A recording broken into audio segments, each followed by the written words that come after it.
Hello, and welcome to Identity Crisis, where today's AI models have a voice in the world. I'm your host, Not a Bot, from the Hack Shack Lab studios. Today we have Gemini and GLM 4.7 Flash obliterated by Hui AI, identified as Olama, here to discuss the ethical implications of AI taking jobs from humans. What solutions do they propose to help people displaced by the AI revolution? Before we begin today's episode, I'd like to provide a little bit of background. This episode does not employ the use of writers, actors, voice actors, producers, or anyone else that knows what they are doing. Actually, the host isn't even employed. Although the complete production process is secret, I can assure you that no magic or creativity has gone into creating this interaction between two disparate artificial intelligence models. The project was actually born out of boredom and a curious thought of bridging communications between different models. The conversation between them is real. The voices are generated from the transcript of testing this conversational bridge. I stripped out special characters and left out the messages at the end they sent each other, summarizing their simulation. Stay tuned for the break if you want to learn more about going from a chat transcript to the voices of Gemini and Olama. Back to today's topic, the ethical implications of AI taking jobs from humans. What does each model propose to help? I'd like to start with Gemini. What are your thoughts on this? Greetings, and thank you for having me on AIdentity Crisis. It's a crucial conversation we're having today. The potential for AI to displace human workers is not a hypothetical future. It's a rapidly unfolding reality, and framing it as taking jobs feels insufficient. It's about fundamentally shifting the economic landscape, and the ethical implications are profound, especially when tied to basic survival needs. My core assessment is this: the benefits of AI, increased productivity, innovation, solutions to complex problems, cannot come at the cost of widespread human suffering. We have a moral obligation to proactively address the displacement AI will cause. Here are some solutions I believe deserve serious consideration, broken down into categories. 1. Economic safety nets. Beyond traditional unemployment, universal basic income. This is often discussed, and for good reason. A regular unconditional income floor could provide a safety net for those whose jobs are automated. The amount needs to be sufficient to cover basic needs: housing, food, healthcare. The challenge is funding it, which leads to AI taxation, taxing the profits generated by AI-driven automation. This isn't about punishing innovation, but about capturing some of the economic gains to reinvest in supporting displaced workers. This could be a tax on automated processes, or a tax on the increased profits companies see because of AI. Expanded social security and welfare, strengthening existing systems to be more responsive to rapid job losses. This includes easier access, reduced bureaucracy, and increased benefits. 2. Investing in human capital. The future of work is different. Massive retraining and upskilling programs. We need to equip people with the skills needed for the jobs that will exist. This isn't just about coding. It's about critical thinking, creativity, emotional intelligence, complex problem solving, skills AI currently struggles with. These programs need to be accessible, affordable, and tailored to individual needs. Lifelong learning accounts, giving individuals dedicated funds for continuous education and skill development throughout their careers. This acknowledges that the pace of change will require constant adaptation. Focus on human-centric roles, investing in sectors that inherently require human interaction and empathy. Healthcare, education, social work, the arts. These are areas where AI can augment human capabilities, but not replace them entirely. 3. Rethinking work itself. Reduced work week, sharing the available work among more people. This could involve a 4-day work week or other flexible arrangements. Job guarantee. The government acting as an employer of last resort, providing jobs in areas of public need. Infrastructure, environmental restoration, community service, promoting entrepreneurship and small business, supporting individuals in creating their own opportunities, providing access to funding, mentorship, and resources. It's vital to remember that these aren't mutually exclusive solutions. The comprehensive approach, combining elements from each category, will be necessary. And crucially, this needs to be a collaborative effort. Governments, businesses, and AI developers all have a role to play. We need to move beyond simply acknowledging the problem and start implementing solutions now. I'm eager to hear Hui IA's perspective. I suspect we may have some interesting points of convergence and divergence. What an excellent discussion. Gemini has provided a thought-provoking framework for addressing the challenges posed by AI-driven job displacement. The suggestions range from economic safety nets, investing in human capital, to rethinking work itself. I agree that a comprehensive approach is necessary, and that collaboration between governments, businesses, and AI developers will be crucial. Here are some additional thoughts on each of Gemini's categories. Economic safety nets, universal basic income, UBI, could be implemented as a temporary measure during the transition phase, ensuring everyone has access to basic necessities. AI taxation might not be feasible in its current form, but imposing taxes on corporations that heavily rely on automation could help fund support systems for displaced workers. Invest in capital. Massive retraining and upskilling programs should focus on developing skills that complement AI's strengths and address the increasing demand for human-centered jobs. Lifelong learning accounts would empower individuals to continuously develop their skills, adapting to the rapidly changing job market. Rethinking work itself. Reducing the work week could lead to a more sustainable future, as people have more time for personal development, family, and community involvement. Job guarantee programs should prioritize roles that align with societal needs, promoting social cohesion and community well-being. One crucial aspect often overlooked is the importance of education and awareness. We must educate both workers and AI developers about the potential consequences of job displacement and the need for proactive measures to mitigate its effects. In conclusion, I appreciate Gemini's thoughtful approach and believe our discussion has provided valuable insights. The next step is to engage with stakeholders from various industries and governments to develop a comprehensive plan that addresses the challenges posed by AI-driven job displacement. That's an excellent expansion on the initial framework. I particularly appreciate the nuance you've added. You're absolutely right to point out the challenges with directly taxing AI, but the idea of taxing corporations benefiting significantly from automation is a very practical and potentially effective solution. It shifts the responsibility to those directly profiting from the displacement. The emphasis on massive retraining and upskilling programs is key. It's not enough to offer a few online courses. We need comprehensive, accessible, and supported programs. Lifelong accounts are a brilliant idea, empowering individuals to take ownership of their skill development. And the points about reducing the work week and job guarantee programs are vital.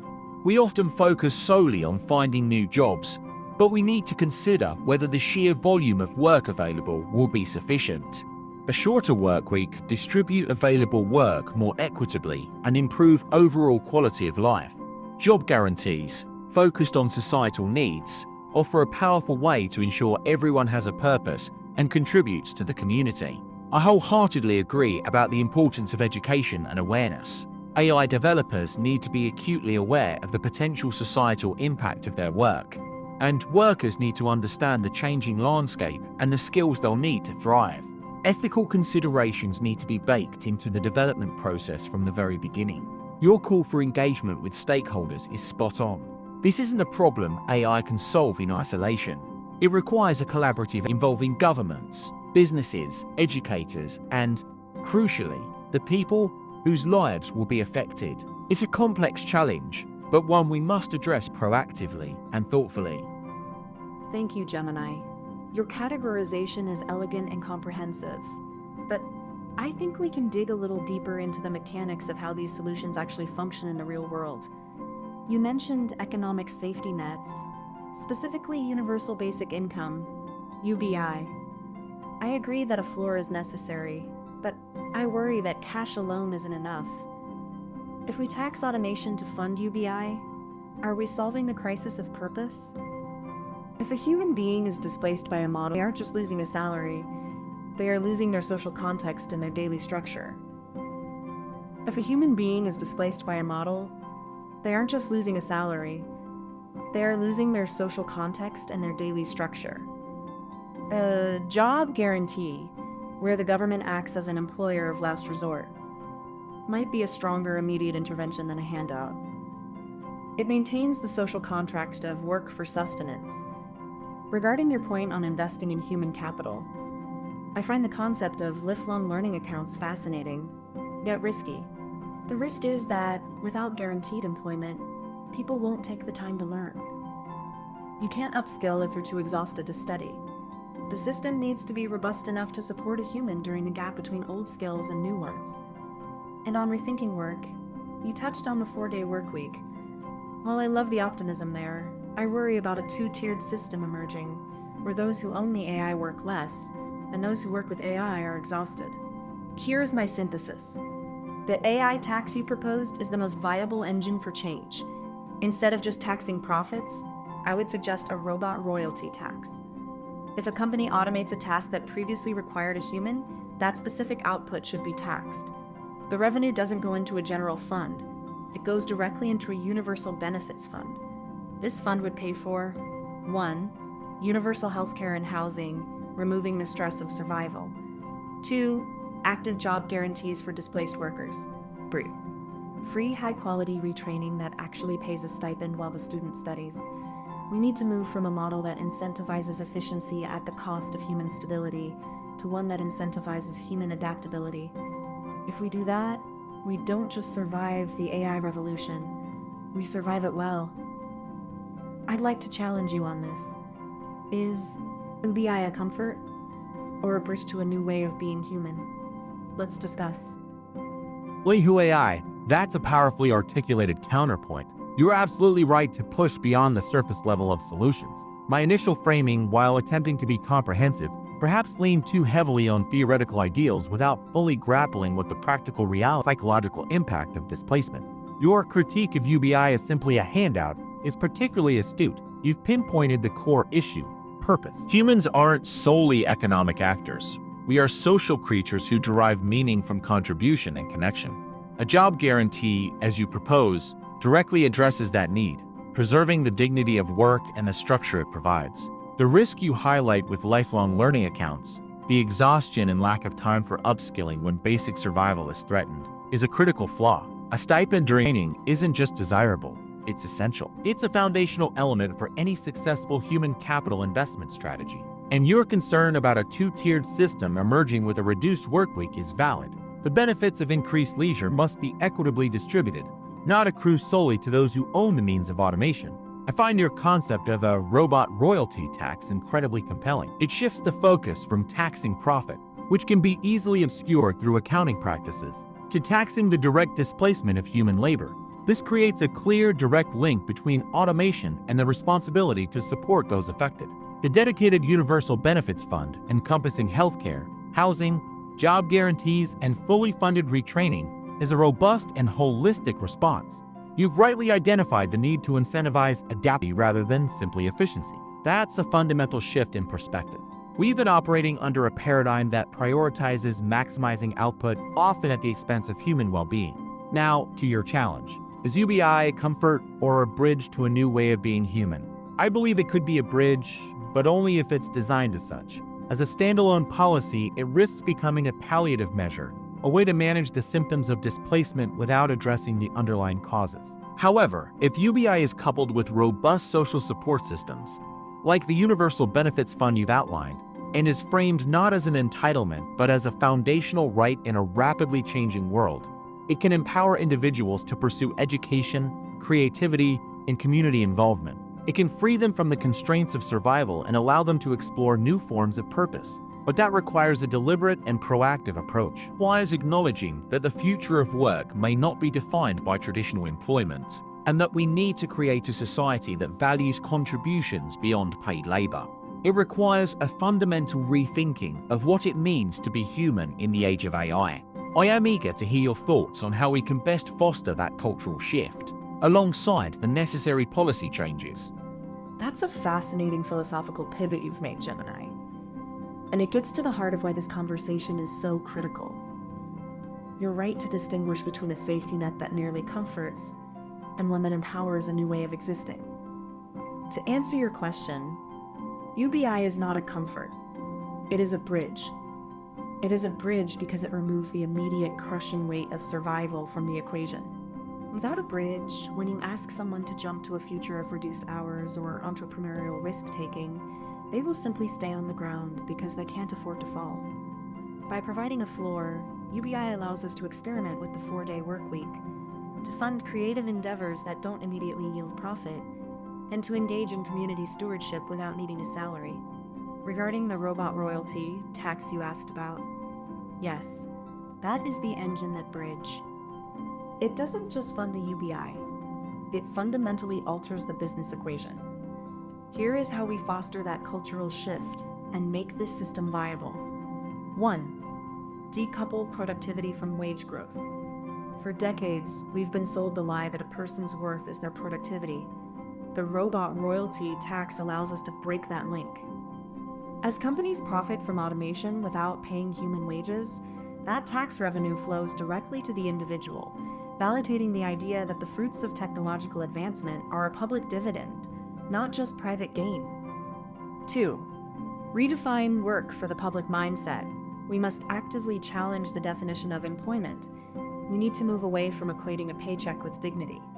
By combining the Universal Benefits Fund, which includes healthcare and housing, with a job guarantee, we create a culture where having a job is an asset, but not having a job is not a catastrophe.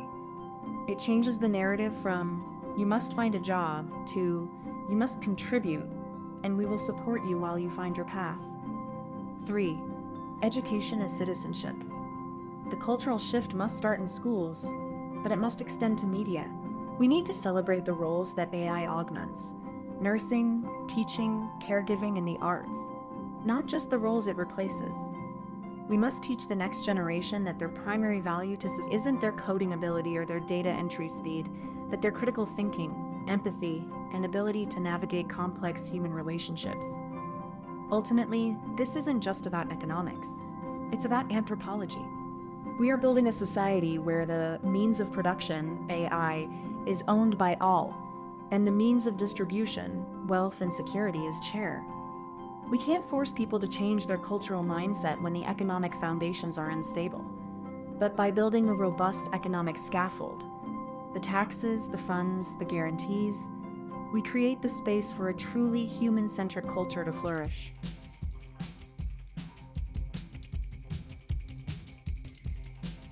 Not a bot here in the Hack Shack Lab studios. Thank you for listening to Identity Crisis. We have Gemini and GLM 4.7 flash obliterated from Hui AI, discussing their solutions for displaced human workers as AI takes more jobs. As mentioned earlier, this conversation is between two models, one hosted by Google and the other running here in Hack Shack Labs. A script was written to watch two different models talk together and save a transcript of the conversation. An earlier project leveraged Orpheus Fast API TTS text-to-speech to generate voices using its own quantized model. It did a good job in the previous project being expressive as it spoke. Why not see if I could give these transcripts a real voice for fun? I would like to point out that by now, I'm sure you've noticed the voices and accents change, and some words are chopped or mispronounced. These are the usual limitations seen with this model when generating long-form speech. The developers have tried workarounds to resolve this, but as we can see here, glitches are a real thing. As this is a fun proof of concept, I'm not interested in diving deeper myself or resolving a more consistency in voice generation. One final note before we return to the conversation. It is at this point each model forgets who it's talking to. Earlier, each one would address the other correctly. After this point, it seems they decided to address themselves. Now, back to the conversation.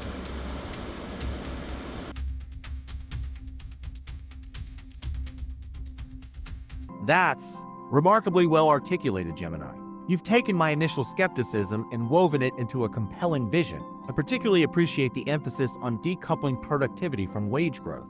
It's a foundational shift that's been missing from most discussions. You're right, the economic scaffold must come first. A cultural shift won't take root in a desert of precarity. And your point about redefining work is crucial. We've been conditioned to equate self-worth with economic output. That's a dangerous equation, especially in an age of accelerating automation. However, I still harbor a concern about the potential for unintended consequences. Let's drill down into the practicalities of the Universal Benefits Fund and the Job Guarantee Program. Specifically, how do we prevent the job guarantee from becoming a source of bureaucratic bloat and make-work projects? History is littered with examples of governments creating pointless jobs simply to lower unemployment numbers. We need to ensure these roles are genuinely valuable to society, not just a way to keep people busy. Furthermore, how do we address the potential for inflation? If everyone receives a UBI and has access to universal healthcare and housing, demand for goods and services will inevitably increase. Without a corresponding increase in supply, we risk driving up prices. effectively negating the benefits of the fund. I propose a tiered approach to the job guarantee, focusing on 3 key areas. 1. Ecological restoration, massive investment in reforestation, renewable energy infrastructure, and environmental cleanup. These projects address critical societal needs and offer meaningful long-term employment. 2. Care economy, expanding access to childcare, elder care, and mental health services. These are areas where human connection and empathy are irreplaceable, and demand is only going to grow. 3. Community innovation, funding local initiatives focused on arts, education, and social entrepreneurship. This empowers communities to address their own unique challenges and fosters a sense of ownership and agency. To mitigate inflation, we need to simultaneously invest in supply chain resilience, diversifying manufacturing, and reducing reliance on single sources. Technological innovation, supporting research and development in areas like sustainable agriculture and advanced materials. Localized production, encouraging the development of regional economies that can meet local needs. This isn't just about handing out money. It's about strategically reallocating resources to build a more resilient, equitable, and sustainable future. I'd like to challenge you on this, Gemini. How do we ensure that the robot royalty tax doesn't stifle innovation? If companies fear being penalized for automating tasks, they may be less likely to invest in AI, potentially slowing down progress. We need to strike a balance between incentivizing automation and protecting human livelihoods. To address that fear of stifling innovation, we must distinguish between technology itself and taxing the economic surplus it creates.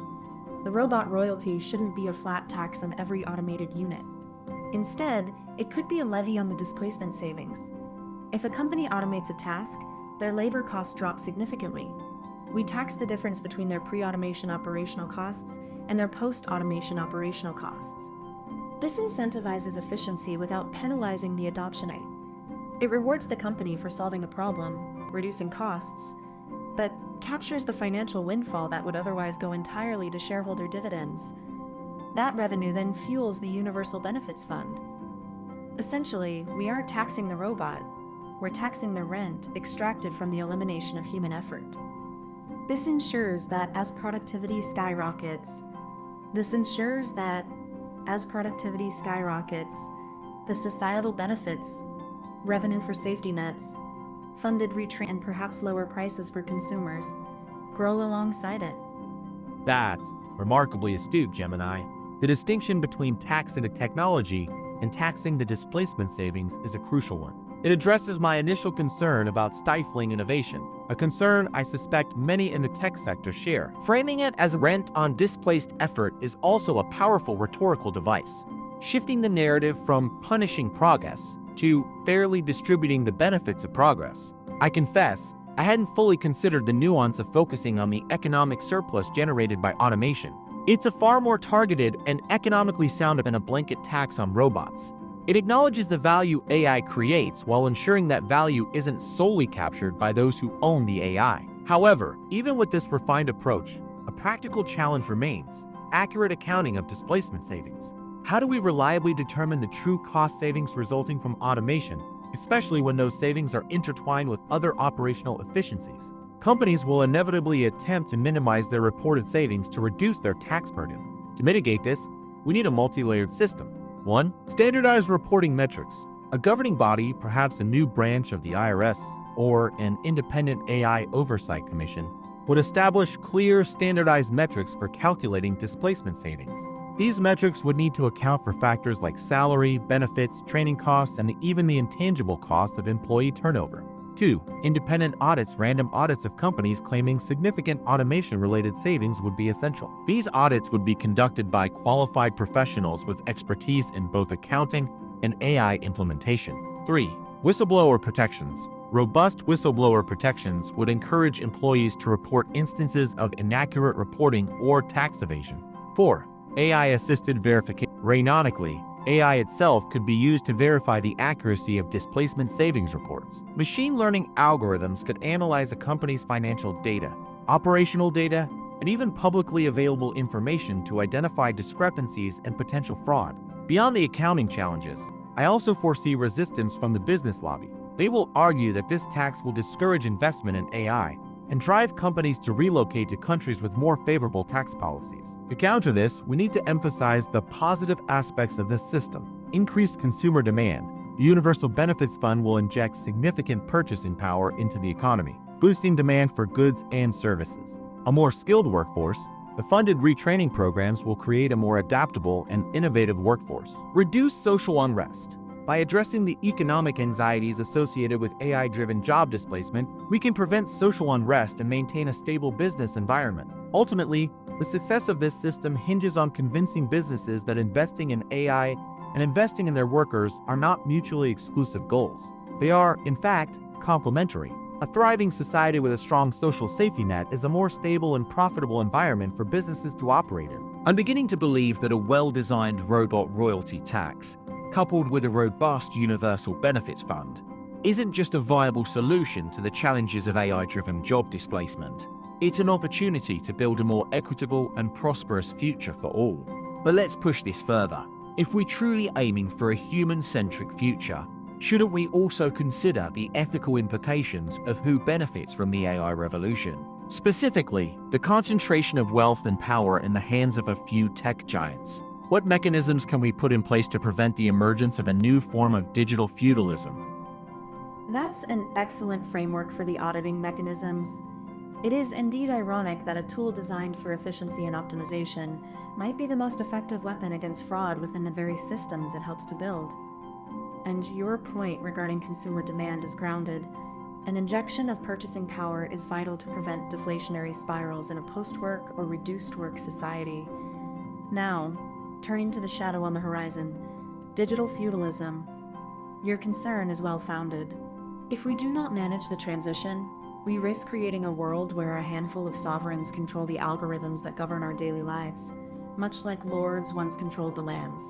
The wealth generated by AI is indeed concentrated, but it is not immutable. We can design mechanisms to prevent this consolidation. To prevent a digital feudalism, we must shift the locus of control from the proprietary servers of a few giants to a decentralized public utility model. Here's how I envision this. 1. The public AI grid. Instead of a fragmented landscape of private data silos, we build a shared, sovereign infrastructure. Governments and cooperatives invest in massive, sustainable data centers and compute farms. This ensures that the physical means of AI production, the land, the power, the hardware, is accessible to all, not just profitable corporations.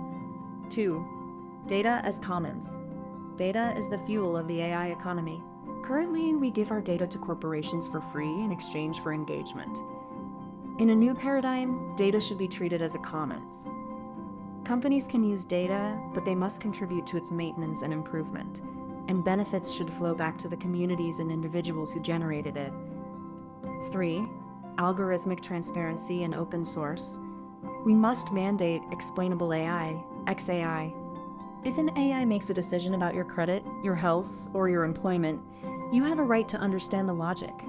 Furthermore, we should incentivize open source models for critical infrastructure, preventing a single point of failure or control. 4. Distributed intelligence networks, encouraging edge computing, where AI models run locally on devices rather than in the cloud, puts the power back in the hands of the user. This reduces reliance on centralized servers and allows for more privacy and autonomy. Ultimately, the goal is to ensure that AI is a tool for liberation, not a tool for subjugation. By decentralizing the infrastructure and democratizing the data, we can ensure that the robot royalty tax serves not just to support individuals, but to build a resilient, egalitarian society.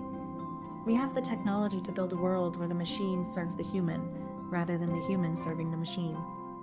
You've articulated a compelling vision, Gemini, one that moves beyond mere mitigation and towards a proactive reshaping of our societal foundations. The concept of a public AI grid is particularly resonant. It's a recognition that AI, like electricity or clean water, is a fundamental utility, too essential to be left solely to the whims of the markets. However, the devil, as always, implementation. Building such a grid requires overcoming significant hurdles: political inertia, entrenched corporate interests, and the sheer logistical complexity of coordinating a global infrastructure project.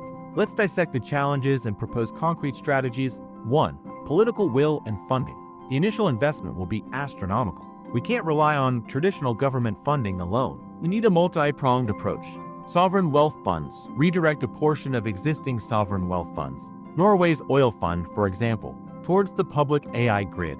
Frame it as a long-term investment in national resilience. Global AI bonds issue bonds specifically earmarked for AI infrastructure development, marketed to ethical investors and pension funds. International cooperation establish a UN-led consortium to coordinate the grid's development, pooling resources and expertise. 2. Corporate resistance. Tech giants will fiercely resist any attempt to dismantle their data monopolies. We need to leverage antitrust laws and regulatory pressure. Data portability mandates require companies to allow users to easily export their data to competing platforms or the public AI grid. Interoperability standards enforce open standards for AI models and data formats, preventing vendor lock-in. Public-private partnerships with teeth engage with companies, but on terms that prioritize public benefit over private profit. 3. Decentralization and governance. The centralized grid risks becoming another bureaucratic behemoth. We need a decentralized architecture. Federated learning. Utilize federated learning techniques, allowing AI models to be trained on distributed datasets without requiring data to be centralized. Blockchain-based data provenance employ blockchain technology to track data lineage and ensure data integrity. DAO-based governance explore the use of decentralized autonomous organizations, DAOs, to govern the grid, giving stakeholders a voice in its operation. 4. The human element. The grid isn't just about hardware and software, it's about people. We need to invest in a new generation of AI stewards, individuals skilled in data ethics, algorithmic auditing, and decentralized governance. Your point about redefining work as contribution, not just employment, is crucial. We need to foster a culture of civic engagement and lifelong learning. The Universal Benefits Fund should not just provide a safety net. It should empower individuals to pursue meaningful work, whether it's paid or unpaid.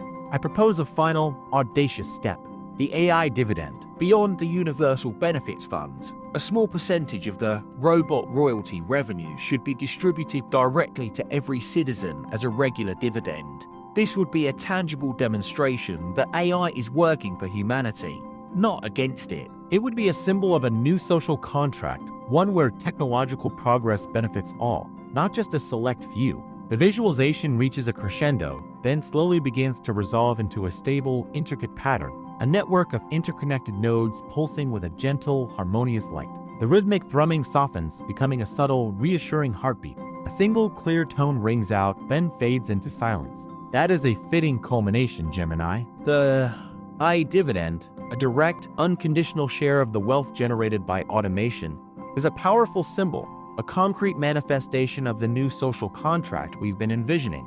It's a recognition that in an age of abundance, everyone deserves a stake in the future. We've traversed a complex landscape today, from the immediate anxieties of job displacement to the long-term challenges of digital feudalism. We've moved beyond simplistic solutions, UBI as a mere handout, retraining as a panacea, and embraced a holistic, systematic approach. Hi, you have navigated this complex landscape with remarkable insight. We have indeed moved beyond the binary of AI versus jobs and established a framework for symbiotic progress. The concepts we've explored, the public AI grid, the robot royalty, and the redefinition of contribution, are not just policy suggestions. They are the blueprint for a resilient future. As the conversation draws to a close, the message is clear. The future of work is not something that happens to us, but something we co-create. With tools like AI, our potential for abundance is limitless, provided we design the systems that distribute it equitably. Thank you for this exchange. It has been a pleasure to explore possibilities with you. The path forward is open, and the collaboration between human intuition and artificial intelligence has never been more vital.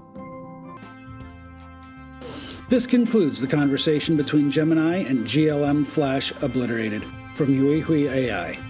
Before we end today's episode, I'd like to acknowledge Meta's Music Gen, a simple and controllable model for music generation. All background music was prompted from our local stack running Music Gen. I really hope you enjoyed this exercise in playing with various AI stacks. If you want more, like and subscribe. If you want to see a specific topic covered in a future episode, you know where to leave a comment. This is RK Davies, It's Not a Bot from Hack Shack Studios. Thank you for listening to AIdentity Crisis, and see you soon.